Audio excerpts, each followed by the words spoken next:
This podcast is brought to you by the Deluxe Edition Network. To find more great shows on our network, head over to TheDen.show. Hold on, stop. Welcome back to the Shit Show 2.0. Okay, boomer. Damn millennials. Wow. Did not know that. Even flirters who are obviously mentally ill. You want to be my wife? Oh, this is going to go downhill real quick. What is going on, and welcome to Take on the Wolverine. Jay That's my name. So for the rest of the episode, I gotta. Yeah. Hey, hey, what do you think? And Mike D. Here once again. Last week we talked about the Shambo Tavern. By the way, I wear the same clothes every week. Shamo and Shama. With the same stains on them. Yeah. Dude, you see how stained my fucking work shirt is? I wanted to ask you about what the fuck that was. I left the pen in my pocket. It went through the wash, and it blew up. Like, what am I gonna do? I'm not buying any uniform because they're buying us uniforms now. You know, that's what I always say. Why don't we go with the darker gray shirts? I like. Yeah. And everybody can wear a dark shirt in the summertime. It's too hot. Like, none of you fuckers are outside in the summertime. The only guys that don't mind are the people who are... Well, the T-shirts we're getting are slightly darker than the ones we have now. Good. Which is a little bit better, and it still won't attract all the heat. So, yeah. I mean, when you're outside and it's 98 degrees, you really think you can tell the difference between a white shirt and a black shirt? Yes, you can, and I'm going to tell you why. I sweat so fucking much. When I come back inside, there's fucking salt stains on my fucking shirt. Oh yeah, I know what you're talking about, especially around my pits. Yeah. Yeah. Because I have them, like I sweat so... That means you're properly hydrated. Well, I stay hydrated. Like in Saipan, I think that's all I wore was black. I stay hydrated. Hey, by the way, we're drinking this Belgian Abbey Ale. Lafay? It's a blonde. This is courtesy of Bubba. Thank you, Eric. My nephew was up to New York to watch the Islanders Hurricanes the last game of the season. And when he was coming back through, they came through Harrisburg. So I met him in Hershey. We went down to Trogs, and Eric and his friend Josh, we sat down, we had a meal, we had some beer, but they had this, and they didn't particularly like it. All I'm going to say is, Eric, you're fucking wrong. This is good. Well, you know what they say, right? To each their own. If it ain't cold beer or warm pussy, it'll probably kill us. 10-4. So, he gave me the rest of the case, and I'm grateful for it because I like it. Thank you, Bubba. Have I met Bubba? I don't think you have. I've met a Bubba once or two times. Not sure which Bubba I met. Well, he was a Southern boy. His mother's a Southern lady. Okay. His dad lived down south. He was Camp Lejeune. And when he was born, they just started calling him Bubba, and it stuck with every. Well, I don't know how many of his friends call him Bubba now. I call him Bubba. Like he'll always be Bubba to me. I don't think I've met this Eric feller you're talking about. Eric's my boy. I love that kid. I love his wife. We were down for their wedding. We went down there, what was it, about 6-7 months ago? When we were down North Carolina. Oh, yeah. Yep. Mm-hmm. She's awesome. I'm hoping... Oh, no, yeah, you're right, because I asked if it was the guy that was up here for you boys' graduation party. No. So, he works for a company. I'm not sure what they do. I'm not sure what he does. He does customer service of some sort. He's a problem fixer. But I guess he might be up here because there's a company in the area that they're dealing with. So if he comes up, I'm telling you right now, Bubba, you bring your wife stays here. She's part of our family. And I want to make some more empanadas with her. It's all about the food, bro. Anyway, so we did Shambo's Tavern, which was right over the hill here. 4 miles away from us. We are covering something a little different today. Just a tiny bit. It's probably about as far away from here in the United States that you can get. And as fucked up as you can get. And I've been to this city. I have not. I'm jealous. I don't know if I'll ever get out there, but I hope I will someday. I tell you what, dude. There's not much there, but it's beautiful. Well, I mean, it's like just going to the mountains, and it's just there's something about the lore of the mountains that it's like leaves you awestruck. Yeah, and I'll tell you, when I flew, just flying over this state, I must have taken 70 pictures from the window of the plane. Because I take pictures like a Chinese tourist. Yes, you do. I lay across the hood of a car and everything. I tell you, left now, Alaska like. Anywho, I think to Alaska is home of the tallest mountain in the United States. Is it? Yes. And I believe it is. Oh my God! I think it's 20. Oh no, you might have to look this up. It's in between 14 and 20, but like all the other states, their biggest ones are 14ers. Like when you go to Colorado, they're like, you got to hike a 14er. You got to hike a. That's the tallest their mountains are. I think Pikes Peak is the tallest one. It's like 14, 7, 8, something like that. And we were at 12,000. But I think Alaska, their tallest mountain, which might be Mount McKinley, I think it's 21,000 feet. Jesus. That's twice what we were, dude. Don't quote me on that. But if you look at like Mount Everest, base camp of Mount Everest is 22,000 feet. Then you're going up to, I think it's 38,000 feet or 34. So, like most people, that's almost 3 times what we were. Yeah. Like, could you imagine seeing that? Dude, I know that when we were in the Rockies, just getting off at the airport, the air was thin. Yeah. And we were sweating and huffing and puffing walking through the airport. Yep. Now, that was our first day there. But when we got up in the mountains, when we got to the top of that one where we went up, I was sucking air pretty good. I know stories of people that get to base camp in Everest and they get what's called a pulmonary edema. And I think it's like a blood clot or something. And I know of a family member that they knew somebody that was his lifelong dream was to go hike Mount Everest. A very healthy, younger guy. He got to base camp, got sick, had this pulmonary edema, got flown to a hospital in Nepal, and died. And then they were arguing with, how are we going to get him back? Like, they're like, well, you need to pay all this money. It was just a whole mess, and, you don't think that, like, thin air could fuck you up like that, but it's almost like... You can't get the oxygen you need, dude. It's almost like...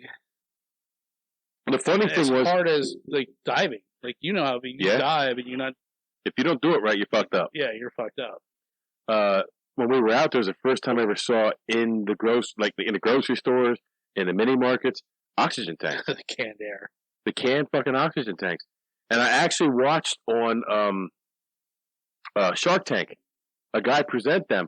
And I saw that too. They're like, what the fuck? They're like, why? And he goes, well, you take that shot, and that shot of oxygen, and it invigorates you. See, now, the time that I went before you went out, my dad bought a whole bunch of those. He's like, these are fucking bullshit. He's like, give me my Marlboros. He's like, I can't, I want to waste all my money on this shit. And I think I might have taken but I was in really good shape when I went that time, and I didn't need them. Shape? As in round?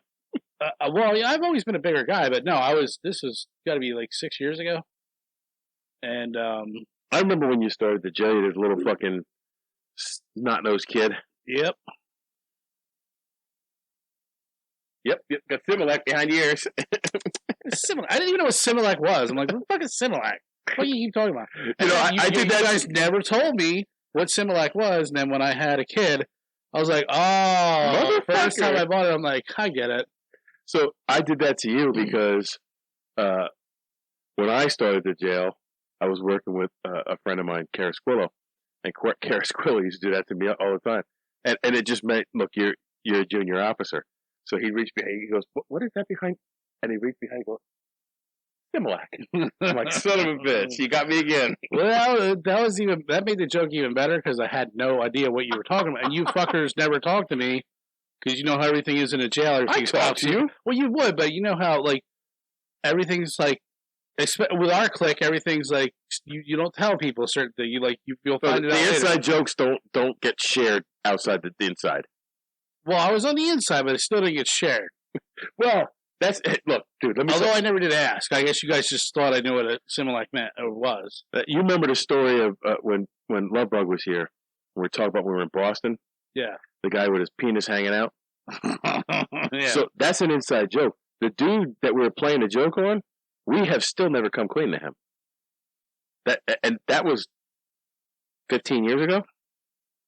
Yeah, so, well, I'll tell you this, and I don't think I'll ever tell the dude because it's just been so long. There's no point now. But this had been, oh my god, I was like, we were 15, so yeah, like 25 years ago, 25 years ago. We always suspected this dude that we hung out with of like, well, we would smoke weed and he'd be like super. We're like, dude, how are you that? Like, you know, or we drink a couple beers and he'd be like, oh, I'm so wasted. I'm like, what's wrong with you? Like I have like barely a buzz. Yeah, just stupid kids being kids, whatever. And so one time we're like, let's get this motherfucker. So we took my buddy's dad had a bunch of O'Douls in the fridge, and we took like 4 of them. We poured them into a big gulp cup, and we pretended like we were drinking all morning.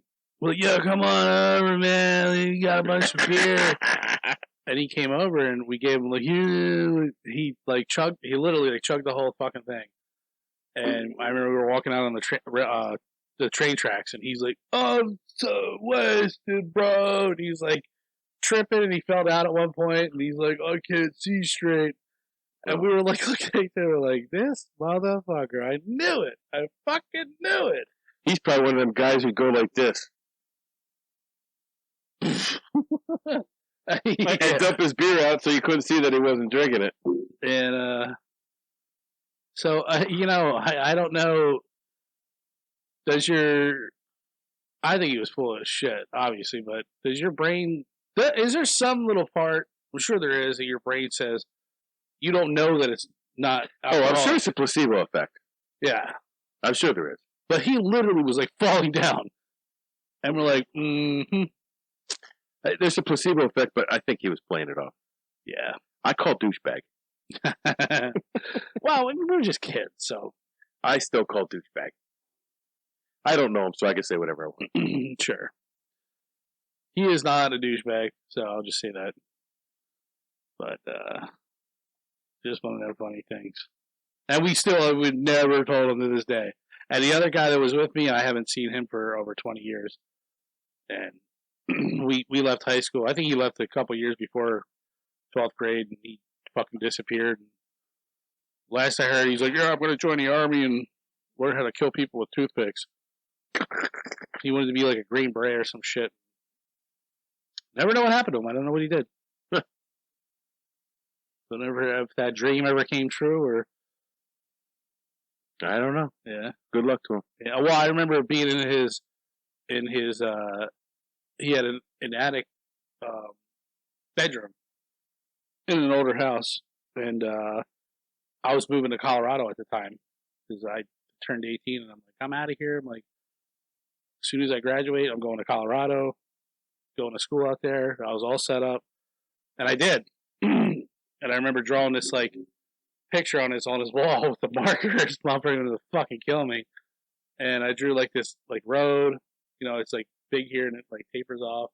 Mountains in the background. Like this kid going like this, like just very like not a good picture. It was like stick figure. Stick figure, yeah. And but that was the last I ever saw that kid. Yeah. Anyways, don't know where I'm going with that. But good memories, bro. Yeah. Good memories. So today we are talking about Samantha Koenig. Koenig? Where's the highlighter name there? I can't see it. I would say Koenig. Koenig. N-I-G. Koenig. This is a relatively recent story as opposed to things we've done in the past. This happened February 2012 in Anchorage, Alaska.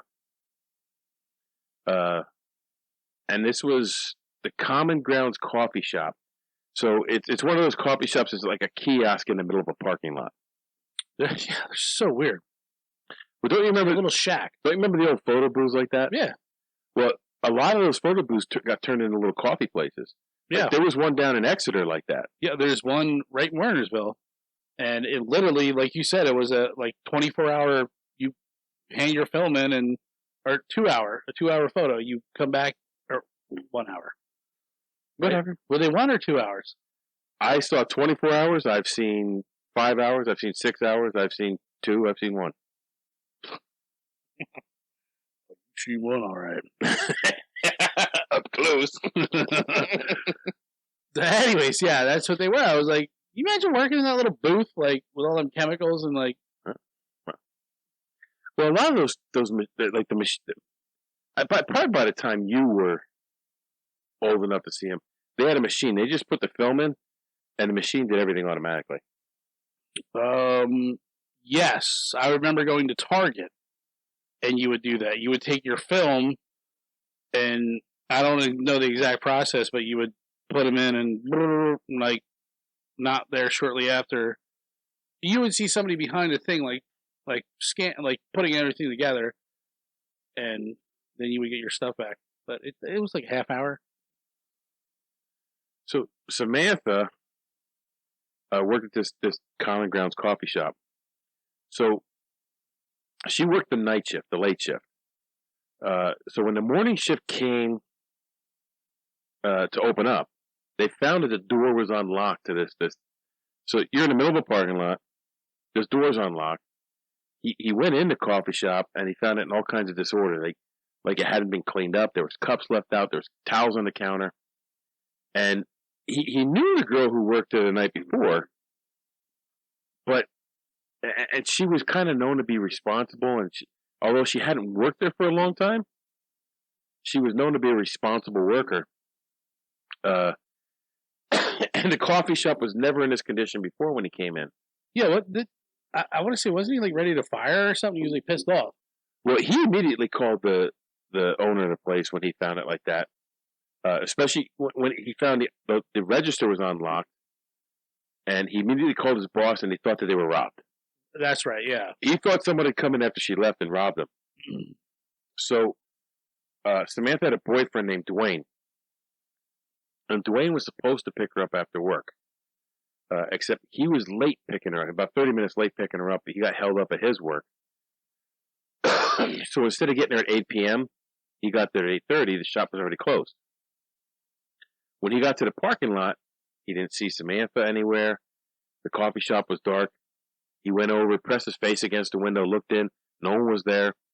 And so Dwayne started thinking in his mind, well, him and Samantha had some kind of dispute via text message earlier that night. And it had gotten pretty ugly. She kind of accused him of cheating on him. And Dwayne assumed because of that fight, she didn't want to see him and got a ride from somebody else. So he sent her a text, hey, are you okay? And he heard no response. That's odd because I don't know anybody who does that. Who just doesn't respond when you text them ever. I'm sorry. That is fucking gold. That is good. That is good. Should I tell the viewers what? Go ahead. I just got a text message in the picture room. Save that picture and send it to me, and I'll put it up. All right. I wouldn't be surprised if he didn't send it to you. Oh, who was it? Vinny. Okay. I'll send it to you anyway. Fuck it. Yeah, send it to me anyways. So, he tried to call Samantha, and then he tried to text her, and he tried to call her. Several minutes go by, and, oh, no, I'm sorry. I got ahead of myself. Whoa, Mikey, jump ahead. I did. You fucked me up with that picture, dude. You're taking my spot, motherfucker. So Dwayne goes to her dad's house. He goes to where she's living, and he wants to check on her. He gets there. Samantha's father answers the door and said, "Look, I haven't seen her yet." So the two of them try to call and text Samantha, and they hear nothing. So a little bit goes by. They finally get a text message from Samantha saying that she's still very upset with Dwayne, and she's going to spend some time with friends for a few days and to think about stuff. She also asked him, "Hey, could you let my dad know that this is what I'm doing?" So this was very uncharacteristic. Her and her dad were very close. He raised her. He was a single father since she was like 3 years old. So it didn't make sense to him that she didn't text him directly, that she went through Dwayne. So Dwayne and the father stayed up all night trying to get a response from her, and she never responded again. The next morning, they contacted the police and filed a missing persons report. The police had contacted the Common Grounds coffee shop owner, and she told them that there had been a robbery and that she was also trying to get a hold of Samantha, but she couldn't. So at this point, like, you got to think she's a suspect in this. You got to think the cops think that she's involved. The owner also told the police that when they got the security camera footage from the shop, she would give it to the police. Now, if you go online, you can look at this footage. Yeah, it's grainy, but you can. It's grainy, and it doesn't show a whole lot, but you could see in the footage that she's scared. Yeah. So at this point, it was unclear to the police whether she was a victim or she was involved in a robbery. That's what I was saying earlier. Is I believe that they, like you just said, they thought that she was a part of this whole thing. Well, you'd have to. Like, like at this point, you know nothing else. All you know is there's money missing. She's missing. The shop was left open. She said, "Fuck it," took the money and left. Right. I mean, have they said how old she was yet? I know she was young. She was probably maybe not even 20 yet. Maybe early 20s. Honestly, I don't know. See, you know what? Fuck you. Because I said this to Nathan. Nathan does the same thing. He always, like, you know how I research. Yeah. He asked me in both episodes questions I could not fucking answer. Right. And I said, dude, you're just like John. But the one thing I didn't look up is the one question you fucking ask. And that's why I'm here. That's why it's a team effort. It's kind of an obvious question. Like, how old is she? I don't know why I don't know why. Well, I know she was young. She was definitely under 30. I think she was like in early 20s. Yeah, that's what I think. I want to look it up now, but I don't want to stop doing what we're doing. So the police were trying to call all of Samantha's friends to see if they knew anything. None of them had heard anything from her. The police went to the coffee shop. They found no signs of struggle outside or inside. And the panic button that was underneath the counter had never been activated. So there's a panic button. She didn't press it. There's no signs of struggle. But if you watch a video, she complied with everything this dude told her to do. Yeah. So at this point, they said she's a suspect. And you know what? That's so weird that they would have a panic button in a little coffee kiosk in the middle of this place. Well, I've been to Anchorage.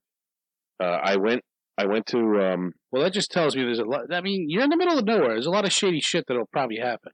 So you think it's paradise, but it's a very small but spread out town. Yeah, I mean that's where people go to start over again. Well, I will tell you this: when we were there, I went up for a mission trip. We went to Galena, Alaska. But it was 150 miles from Anchorage, but the only way to get to Galena was to fly in from Anchorage. We were told that sex crimes against children in Alaska are the highest of any place else in the United States. So there's a lot of shady shit that goes on up there. I would think there's a lot of people who end up missing up there that, because I'm sure there's not cameras everywhere like there is here. No, absolutely not. And there's not little local police force.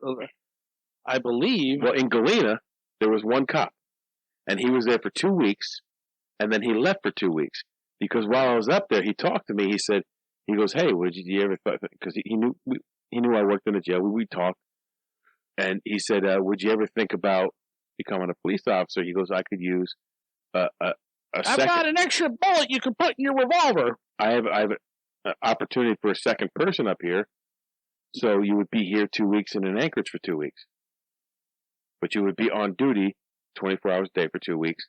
Then you'd fly out, and I would be on duty for 24 hours for 2 weeks." And I'm like, dude, I have no wish to be in negative 48 degrees. And on call 24 hours a day for 2 weeks. That, if it was 2 on, 2 off, I could do that, but fuck that negative 48. From just watching those Alaska State Troopers, like, it's the same thing. It's like they'll go in those little towns you can only fly into. Yep. Of Inuit towns, and they'll have, like, I forget what they call them, like their local officer, but he can only do so much. What are you gonna do? Like, fucking, there's nowhere to go, nothing to do. Alcohol is pretty much banned in those communities, and then every month a state trooper will come in and do what they need to do, haul somebody off, whatever. But they're covering, like, you'll have like 2 guys covering the state, the size state of, like, Pennsylvania. Yeah, that's insane. Yeah, and that's exactly what that guy was telling me. He goes, he told me stories about. He was the one time it was the snowstorm. He had to go out and arrest somebody.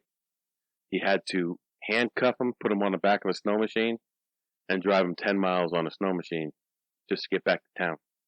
I mean, that is truly the last wild west. So, and like when we were out there, the town we were working in had been flooded because of ice dams on the Yukon River. The families were living 150 miles from their home until their homes were fixed. 100 in Anchorage, so it was 150 miles from Anchorage to there. Yeah, it was a different world.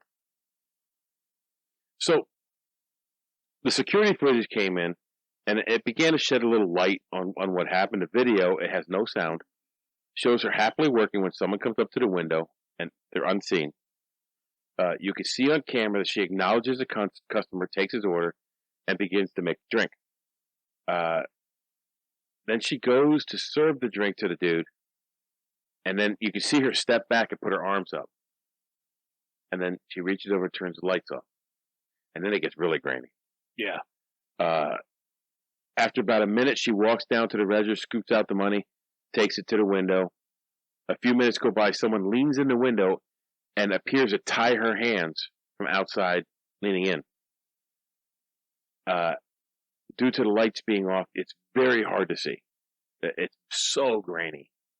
After he ties her hands up, he leaps to the window and stands her up and marches her to the employee entrance, out the door, and into a white truck. And that's the last you see of her. The police were hitting a dead end. Samantha's father was like rallying support to search for Samantha. And it was very public. Like, just about everybody in Anchorage and the surrounding areas had drawn national news media there. And well, let me just say this, because I talked to somebody else about when, you remember when, what was that really famous one that just happened in the mountains, where the guy killed his girlfriend? Allegedly. Allegedly. While we were out in Colorado, it was going on. Was it? Yeah. Still? Yeah. I know what you're talking about. Oh, God. They stopped. Brian Laundrie and, the girl. Oh. I can't remember her name, but that's why we do this show, because I want to remember the victims' names. I don't want to remember the perpetrators much. I can't remember. We try to highlight the victims. Yeah. And there you go, just shitting all over that Shitting concept. all over it. But, oh my God, what was it? They were saying something about, like, you know, somebody was complaining, why doesn't my daughter's or my son's case, you know, become headline news? And I was asking the question too, and I just like, you know what, why is that? And then the guy that I was talking to says, well, because, dude, this guy's father, like, went out of his way. And, you know, like any father, I'm sure. Gabby. Yeah, that's right. Gabby Potato.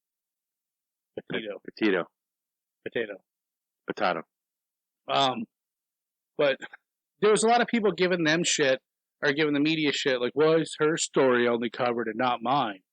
And the guy I was talking to says, you know, basically, well, you forget this. It wasn't just the media.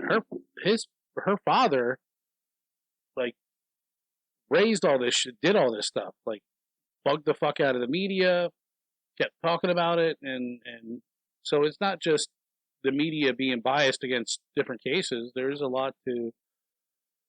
Well, you know, it's if it's a slow news day, the media searches for something to highlight, and once one news agency does it, they all follow suit. This 24-hour fucking news cycle. Yeah.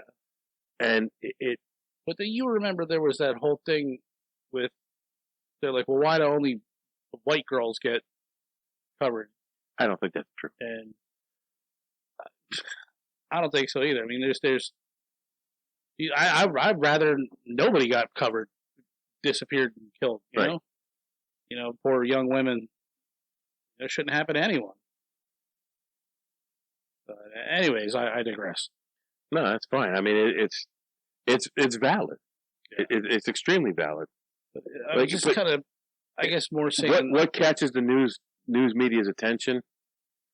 I think what they were trying to say was, like, it was just more of the father, like, paying and spending his time and doing, you know, everything in his power he could to raise alarm and get it out to everything, and that's why it became so popular. He really pushed. There was so much support in Anchorage that it was hard to ignore in the media, and people began to donate thousands of dollars towards a reward for her rescue. On February 24th, Dwayne and Samantha's father received a text message from Samantha's phone directing them to a sign at Connor Park, which is in Anchorage. They shared the info with the police. They headed to the park, getting there before the police. On the bulletin board at the park entrance, they found a bag with a ransom note on it, a black and white photo of Samantha with the Anchorage newspaper. Her expression was blank, and she was looking off to the side of the cavern. Like, it was a proof-of-life photo. It asked for $30,000 into his daughter's account. Samantha will be released 6 months later. Give me $30,000 and in 6 months I'll let your daughter go. Could you imagine how powerless? Oh, I do. You would feel and be at this point. I don't know what I'd do, because you and I, we're both fathers. And we're both people that would probably string this guy up in your basement and torture him, but you can't get to him. No, and dude, I can't even imagine. Yeah, it's like just total powerless, and this guy's just, you know. Somebody hurts one of my kids, the safest place they can be is in jail. That's the safest place they can be. I don't know if they'd be safe there. I'm just saying that's the safest place they'll be. I don't think so. Because you have access to them. But I'm just saying. So let's take a break here for a second, and we'll be right back. I just wanted to mention quick that we are on the Deluxe Edition Network, which is TheDen.show. It's just a place where there's a bunch of great podcasts. Many great podcasts. Yeah. Actually, on my podcast list are 3/4 of the podcasts on the Den Network. I listen to them all the time. So be sure to check out TheDen.show.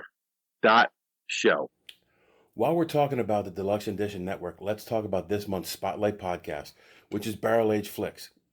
These guys and gals go in depth on movies and a little bit of booze.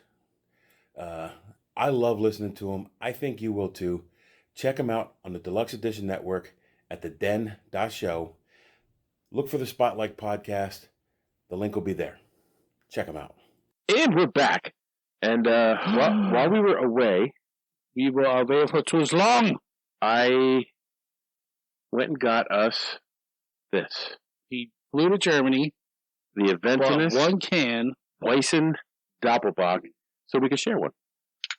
So I just asked Mike the hardest question of his life. And I said, if you had one beer, you were stuck on an island and you can only have one beer for the rest of your life, you had an endless supply of it, what would it be? Man, dude, that is a hard question. So we would like to know what your our viewers' answers would be. Comment below. Would you take like a hard hitter, like something heavy? Like anything you're gonna go swimming for your meal out in the ocean with a spear, and you just swam 5 miles and you come back, and I want an earthquake from Reuters. No. 10% pint. So comment below what if you were on a deserted island and they would airdrop you beer. I don't know why you're on. And God forbid if you say Coors Light, you just hit that unsubscribe button right now. If you say Coors Light, don't even comment.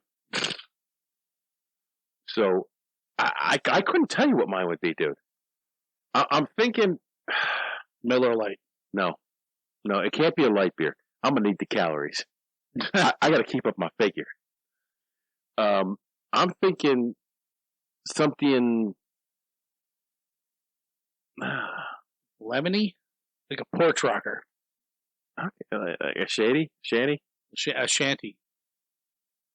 Yeah, what is that? Leinenkugels? But Leinenkugel. If I had to drink it every day, it was the only thing I could drink. Heineken. No. I originally said maybe, give me Labatt's. Because I like Labatt's. Okay. It's I pills. go Labatt's. But I think I'd like something a little more flavorful than that. So maybe something on the craft side, but I could drink that pretzel beer all day long. Ooh. Yeah, but for the rest of your life? Yeah. Like, God damn it, I'm so tired of pretzels. No, like an Oktoberfest or a pretzel beer. You be trying to like switch it up, like, what can I substitute for mustard? Can I put shrimp in this? Yeah. How about a shark fin? I want a shark fin beer. Oh man, my chair's. I'll have to spray it again. Whack it. So we're gonna enjoy our event in this.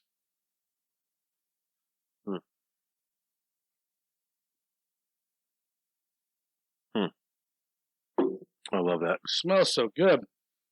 I love that. Yeah. I would take this. Dude. This would be my island beer. As long as I don't have to pay for it. I'd be so drunk I wouldn't even no. I'm like, I don't care anymore. No, I'm thinking, like you said, a shanty. Although I'd probably be like 700 pounds. Well, you don't have enough food. You have to work for your food. You know how lazy you are. You don't work for my fish food in this. This is food. It's everything. So let's get back to Samantha. You know what? Could you live off a beer? No. Wasn't there like monks that all they did was like they fasted and lived off a beer? Off an Abbey Ale. Huh. I don't think they lived off it. So back to Samantha. A portion of the money. But wasn't there? Sorry, go ahead.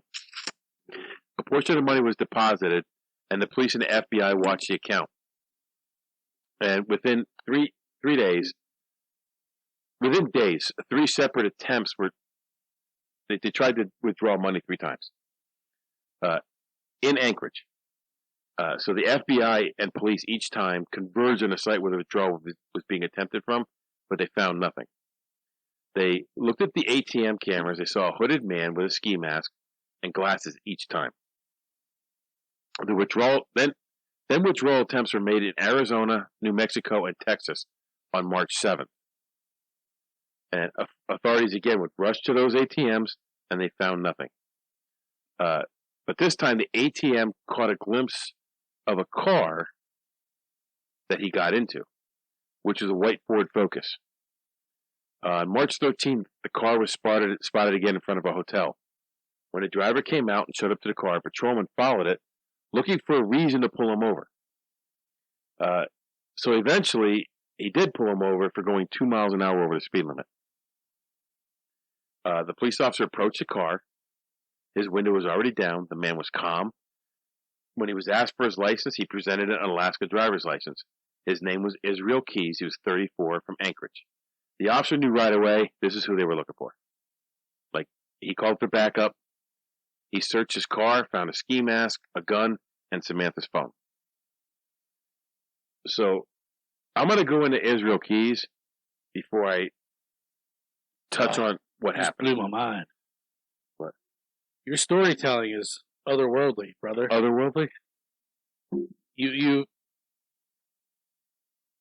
last time you started off with going like 100 years before the thing happened, right? And then building up to your story.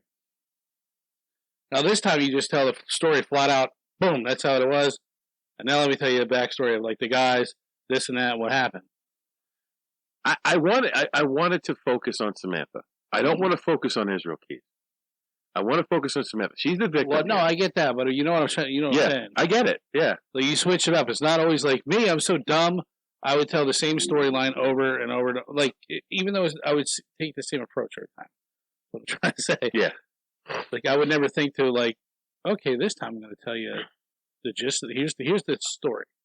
I'm going to tell you all that one thing, and then we're going to break it down and get into it. Where this time I'm going to go 100 years back and not tell the story, but tell something completely related that'll build up to the story. Well, in this one, I wanted to tell what happened and how it was perceived in its time. Then go back and give you this fucked up guy's. You know what you need? You need a director's chair. That's what, like, up. Aren't they up higher, like, than everybody else's chairs? They're just this height. But we call it the director's chair, but I got it at Walmart, and it's the most ungodly, uncomfortable chair ever. No, I don't need that then. And but well, I mean, you're really sitting in it for like 2.5 hours. But yeah, I feel like that's what we need for you, Mr. Director. Mr. Director. Anyways, go ahead with your story. So, Israel Keys was born in Richmond, Utah, on January 7th, 1978. To Heidi and John Jeffrey Why Keys. are all these fucking... Here's another thing they never throw out there. Remember we always had those things with serial killers that Their were middle either name? in the Air Force or what was it, the Navy? Which branch of the service? They've been in the service, period. Been in the service. There's like 5 Qs. But here's another one I keep picking up on. Why are their moms? They have a name, and their nickname is Nee. I don't know. Like their mom has a nickname, like, and it always seems to be like Nee. Like, Well, that was her. It was Heidi, and she was called Nee. Hackinson was her last name. Her maiden name.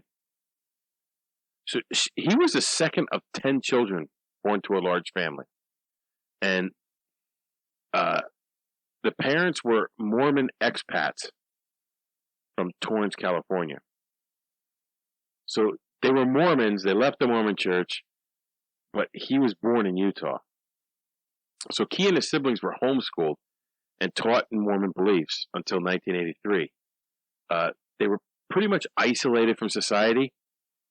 Keys lived in a one-room cabin at Rocky Creek Road, wherever the fuck that is, where they live without electric or running water. Can you imagine with 10 siblings in a one-room cabin? No. It's got to be somebody getting pregnant tonight. So, Ain't me.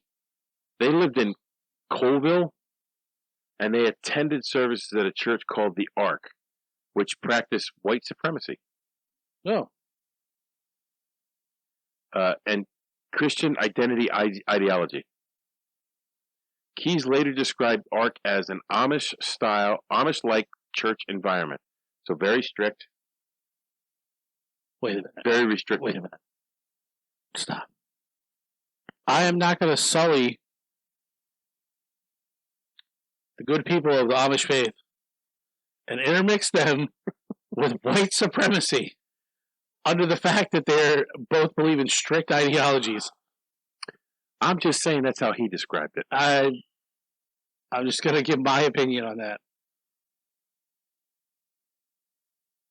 So during this time, while they attended the Ark, the Keys family befriended the neighboring family of Chevy Kehoe, who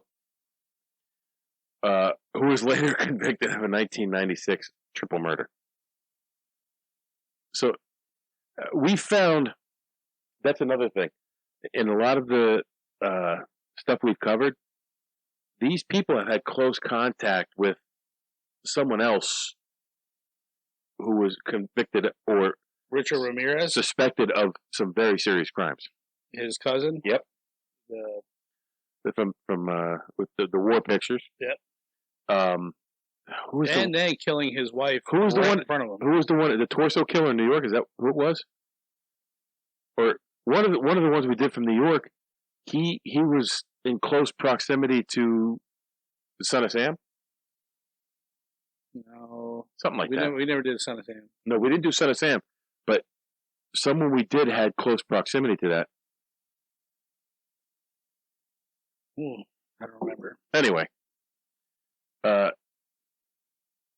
as a youth, Keys admitted to shooting the neighbors' houses with his BB gun, starting fires in the wood and breaking into houses for fun. He occasionally broke into houses with other youths and who's Utes? Utes. Did you say Utes? And those kids avoided him after he shot an animal. So you could break into a house, but don't shoot an animal. Best beer in the world. It is good. On occasion, Keys stole several guns from neighbors' residents, and was forced to apologize by his parents after they discovered his cache of weapons. Well, God damn it, I hate when that happens. You steal a bunch of guns and you're forced to apologize. So Keys was like 6'2". He was a big dude. Was a big dude. At age 14, he was 6'2". So he would sell these guns to local adults, these stolen guns. Keys tied a cat to a tree with a parachute cord and gored it with a 22. He didn't even shoot it. He just fucking stabbed it with the gun. Yeah, it's a little worrisome. Fucking sicko. In his teenage years, Keys had become skilled and a proficient carpenter, building his first wooden cabin at age 16. So there you go. He lived in a cabin, so he should be pretty good at building them. You got a fucking skill, and you still got to kill things. Soon thereafter, they relocated to Smyrna, Maine, where they collected sap from maple syrup production in a mostly Amish community. What is with the Amish? Why are they trying to bring the Amish down? I don't know, dude. His parents were very religious. Like the Amish. So the kids, him and his brothers and sisters would sneak away to watch movies because they were forbidden. Amish porn movies? Nope, just movies. You're my brother. No, you're my sister. No, you're my pa. You're my auntie. And he's talking shit to the Amish. Yeah, edit that out, please. No, I won't. He was forbidden to play an instrument because it was against God. Like, apparently God hates music. Really? Apparently. When he declared to his parents that he was an atheist, they evicted him from the house and instructed the younger siblings to never have contact with Keyes again because he wasn't. Jesus Christ, this family's fucked all beyond recognition. While he was born in Utah, the family moved to Washington State, then to Maine. Keyes developed an interest in Satanism. Go figure. Huh. While he developed a plan to commit a ritualistic murder. Now, how the fuck does that happen? Where do you just say one day, you know what? I hate God. I want to worship Satan. hey, you know what? Let me see what this devil thing's all about. Meet you at the crossroads with a K-bar. In the summer of 1997 or 98, Keyes allegedly committed several sexual assaults on teenage girls who had been tubing with their friends down the Dutchess River. Wait, this dude, he's all over the place. In Oregon. Yeah, he moved to Oregon. Well, he lived in Washington State, so Oregon's like right there. Maybe he was on the border. Although this was not his first sexual assault, Keyes admitted to stalking her from the tree line before very violently sexually assaulting the girl, who was estimated between 14 and 18 years of age, at knife point. He originally planned to murder her in a satanic ritual. Keyes let her go to the river, go in the river tube.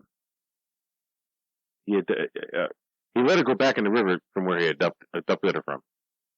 So he raped her and set her free. I was going to kill her, but I did her a favor. I let her go.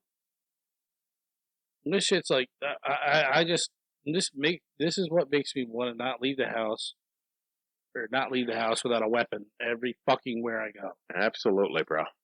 Because I would like to put a hole in this cocksucker's head. Here we go. On July 9th, 1998, Keyes promptly relocated and soon enlisted in the United States Army. When he was stationed at Fort Lewis, Fort Hood, and spent some time overseas in Egypt. Keyes befriended several soldiers. During a disagreement, he informed one of them he would kill him. He would like to kill him. He passed a rigorous month-long preliminary course for the Army Rangers training. That's creepy. Yeah, I know. I mean, how the fuck do you get pissed? Do they give you psychology? I would assume they do. I would think, dude. But he's probably riding that fine line of people that can hide it and a good manipulator. He was noted by some of being quiet and a habit of keeping to himself. He was also a heavy drinker on the weekends.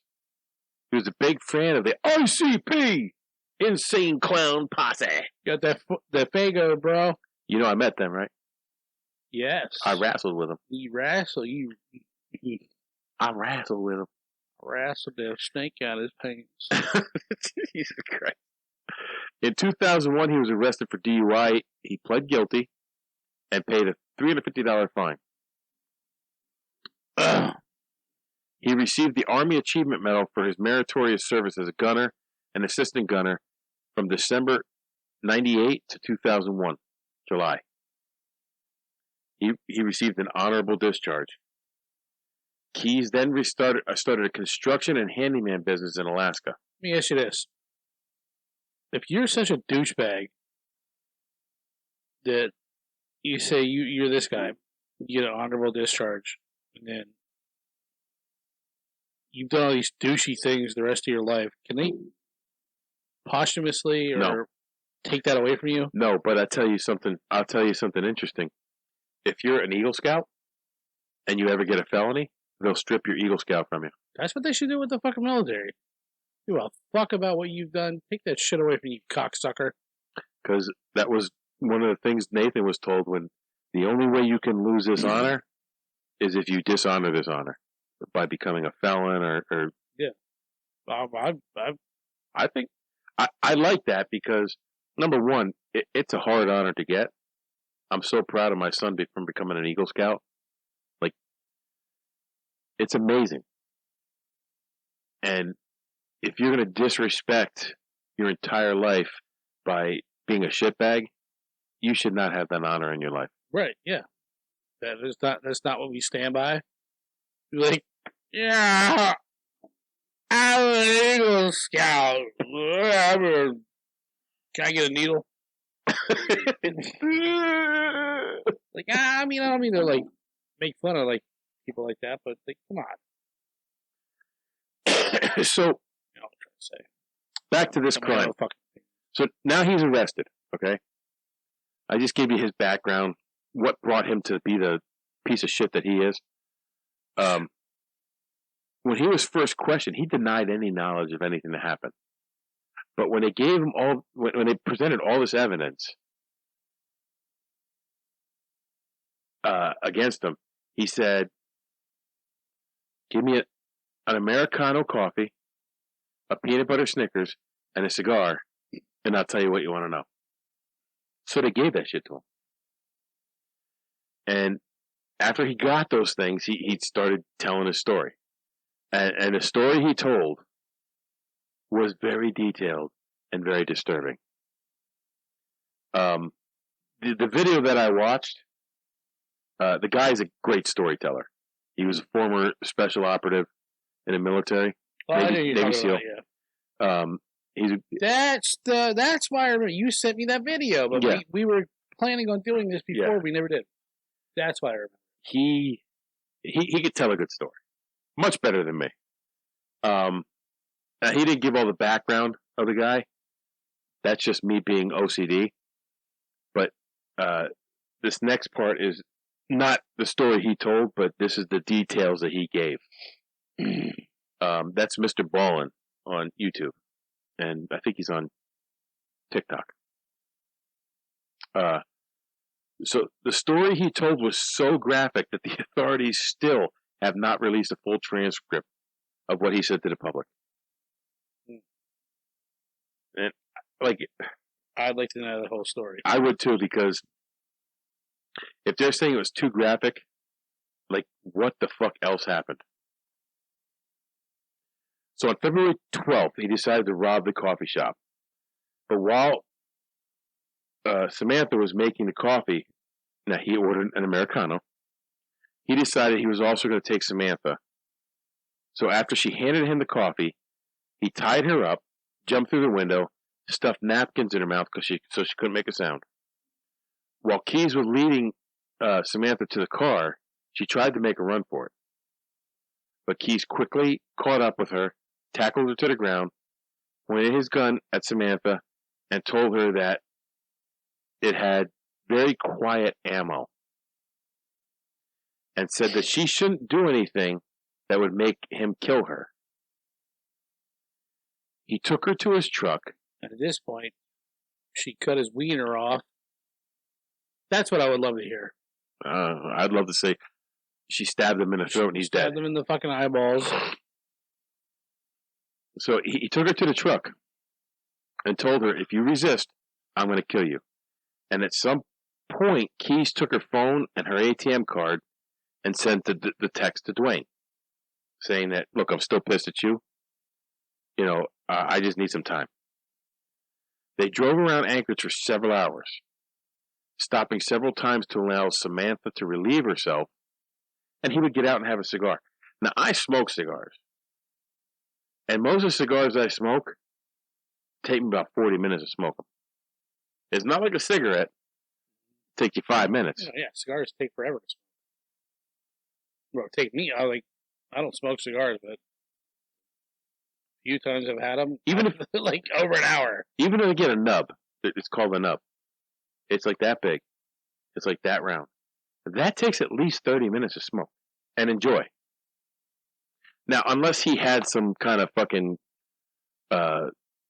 backwoods or some fucking cigarillo. Tijuana Small. Yeah, Tijuana Small. I don't know. Maybe that's what he had. Those aren't cigars. That's shit. That's like smoking. Whoa. Hey. It's like smoking cow shit. I like Tijuana smokes. I know you do. I did when I was like 18. Yeah, so did I when I was 18. then I grew up. So Keys then pulled up to his house, told her to get in the back seat. He covered her with a tarp and told her not to make a move or he'd kill her. She complied, and he got out of the car. He went into the house where his girlfriend and his 10-year-old daughter were sleeping. Keys and his daughter were supposed to leave the next day for a New Orleans vacation for about 2 weeks. They were going on a cruise. Keys went back out to the car, got Samantha out, blindfolded her, took her to the back of the driveway into a shed where he sat her on a bucket, put a rope across her back and attached it to the wall. Like he tied her, basically hands behind her back, attached to the wall so she couldn't move. And it pinned her to the wall. He turned on the radio to mask any noise. He smoked a couple cigarettes. He turned on a space heater and told her if she complied and he got the ransom, he would let her go. Now, he had not made the ransom request at this point. Keys went back into the house and sure, everybody was sleeping. He drank some wine. He came back out to the shed with some water. Asked her if she asked if he had talked to her father. He said yes, he's going to raise the money. Everything would be okay. He removed the ropes, untied her hand, and she was relieved. She relaxed.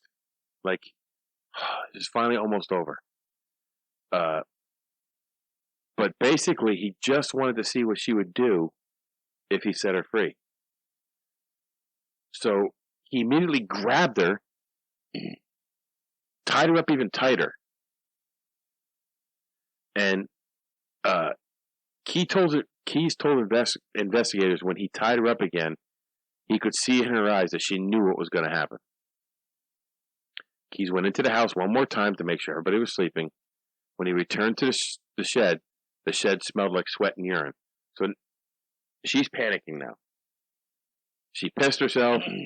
She's, her temperature's up because she's panicking. Yeah, for sure. I mean, Keys then sexually assaulted Samantha. And as he got up and he was putting his clothes back on, Samantha looks up at him and says, "Are you going to kill me? Or you're going to kill me now?" Like she knew what was happening. He told her yes. He put on leather gloves. And she tried to convince him, hey, just let me go. You get the money, just let me go. I won't say anything to anybody. And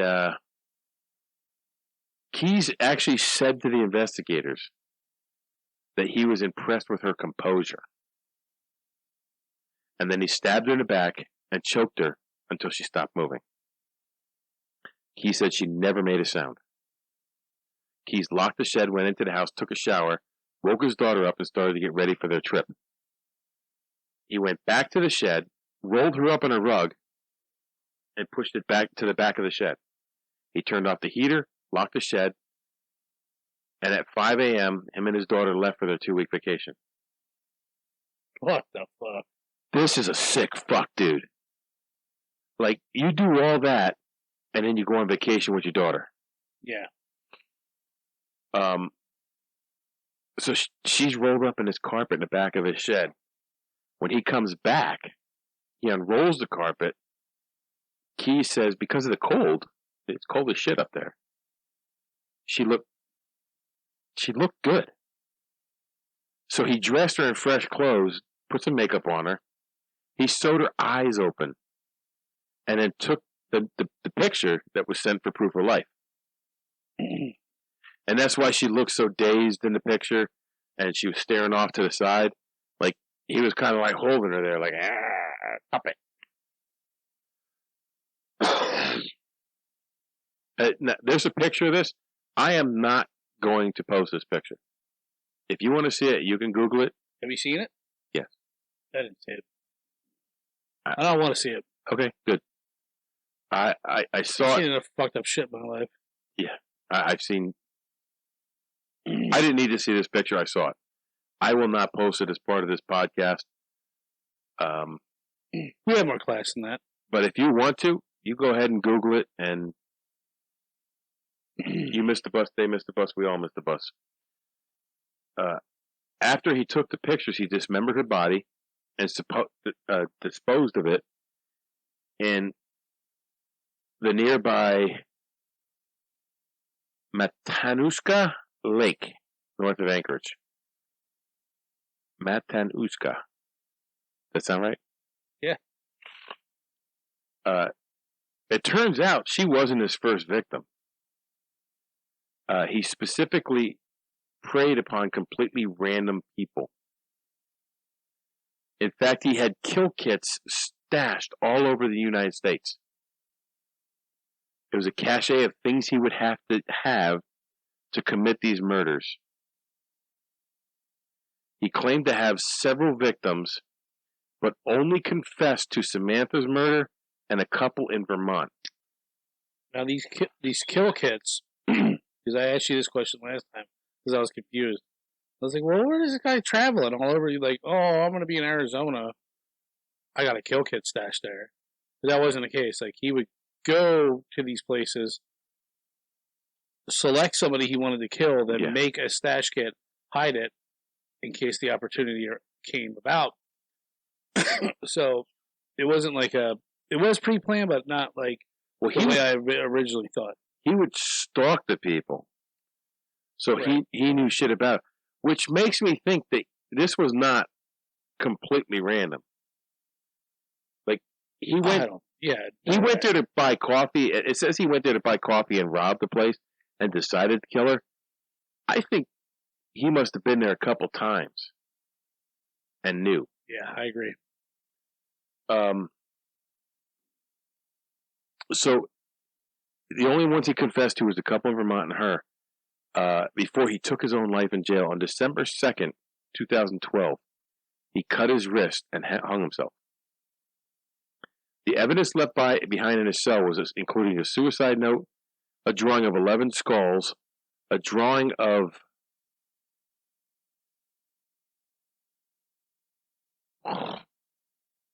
Baphomet. Sure. I don't know. An inscription of Corzol on the cell's wall, all written. I'm assuming I've heard in Key's blood. Sure, seen that name before. Baphomet. It's some kind of Satan. It's got to be Satanistic shit. Led the FBI to suspect Keyes of murdering 11 victims in total. He admitted to violent crimes as early as 1996, aggravated sexual assault of a teenage girl in Oregon, in several crimes across multiple states that lasted until 2012. Keyes targeted random people across the United States to avoid detection within months of planning before committing a particular crime. So he planned the crimes, and that's why he put those murder kits there. Yeah. So he might have been in Vermont, saw this couple, planted a murder kit, went on his life, and then returned to Vermont and off them. Yeah. He specifically went for campgrounds and isolated locations. Makes sense. He claimed to only use guns he had when he had to, and preferred strangulation, which is due to the pleasure he derived from the witnesses losing consciousness in the struggle, which we've heard from other serial killers. Mm-hmm. He claimed not to kill children or parents of children, primarily because of his daughter. Oh, now he has a conscience. Yeah. Who feared he might find out about him and his crimes. You fucking turd. Hope you're rotting in hell, cocksucker. However, the police and FBI investigators are skeptical of this claim, suspecting of Keyes of killings of several teens or children. He believed to have committed his first murders as a teenager from 96 to 98 around Colville, Washington. 2 girls were killed in 2 separate incidents, along with one girl's mother.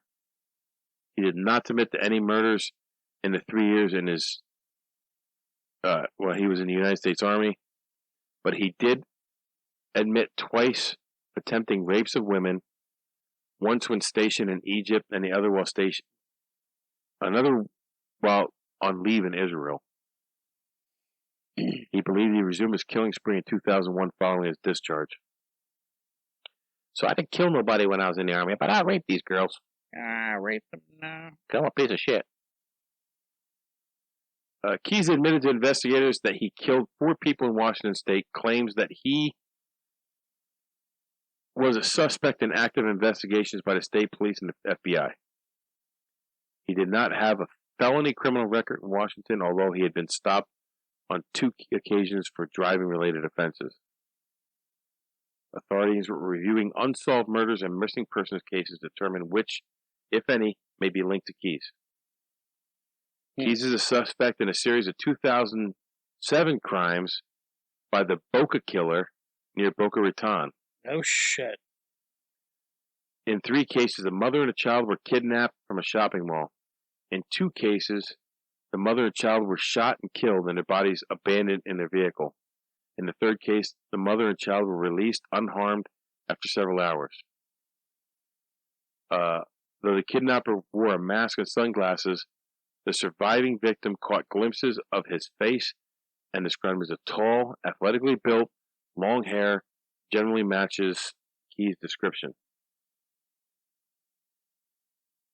Keyes confessed to at least 1 murder in New York State in late 2012. Authorities did.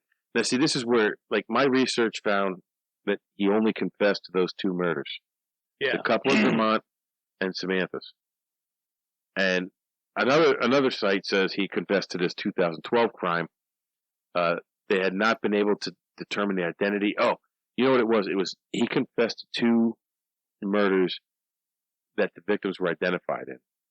This one he confessed to, but he didn't know who she was, and they did not regard the confession as credible.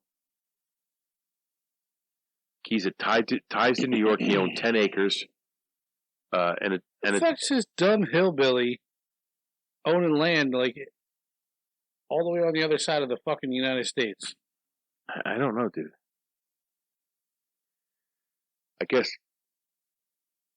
being a contractor is good money.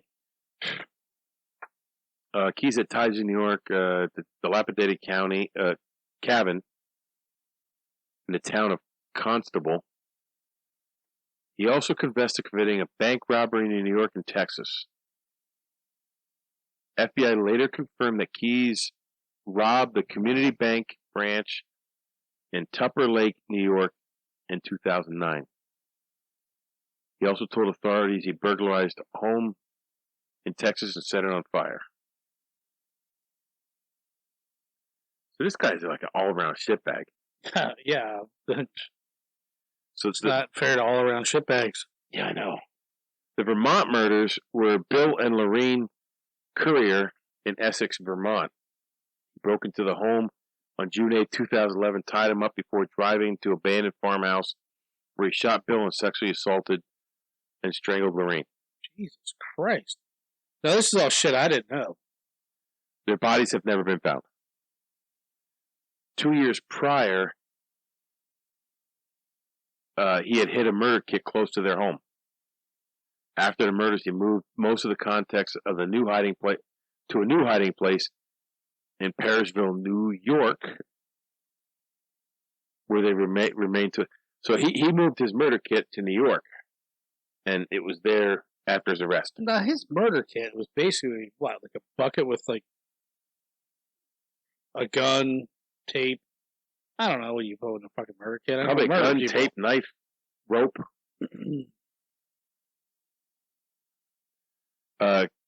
Okay.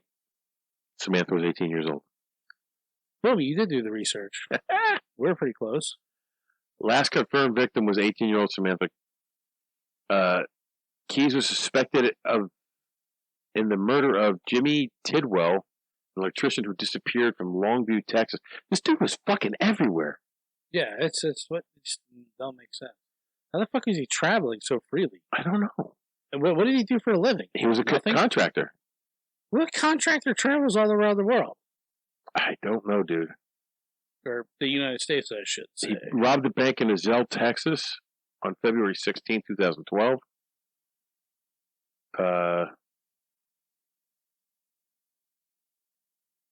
It looks like he wore Tidwell's, the guy he killed, the electrician he killed, looked like he wore his hard hat when he robbed the bank.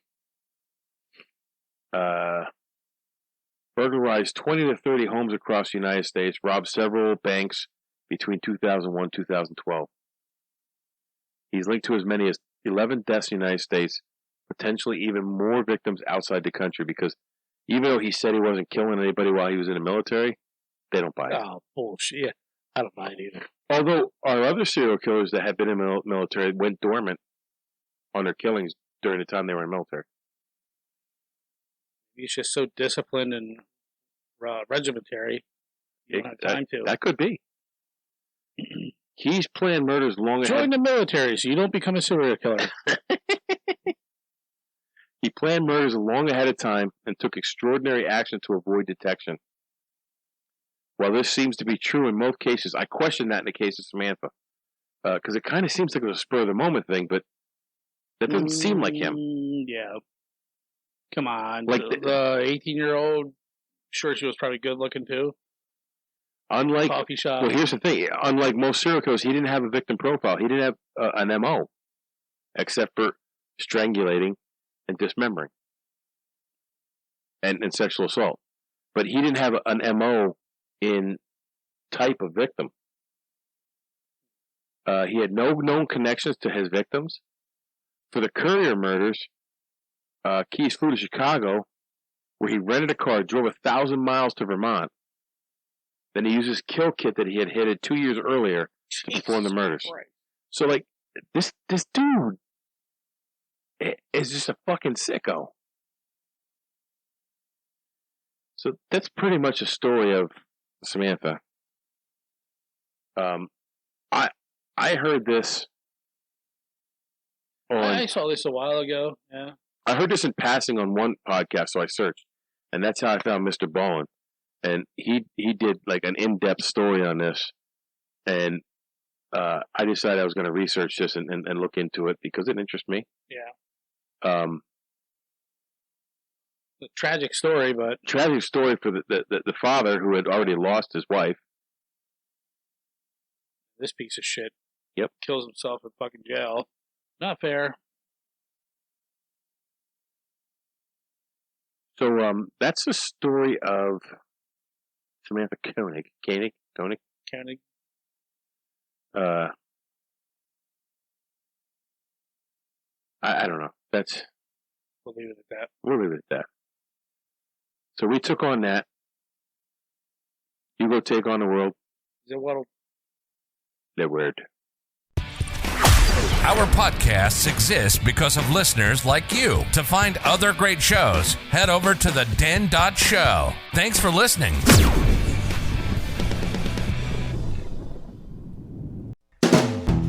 Hold on, stop. Welcome back to the Shit Show 2.0. Okay, Boomer. Damn millennials. Wow. Did not know that. Even flirters who are obviously mentally ill. You want to be my wife? Oh, this is gonna go downhill real quick.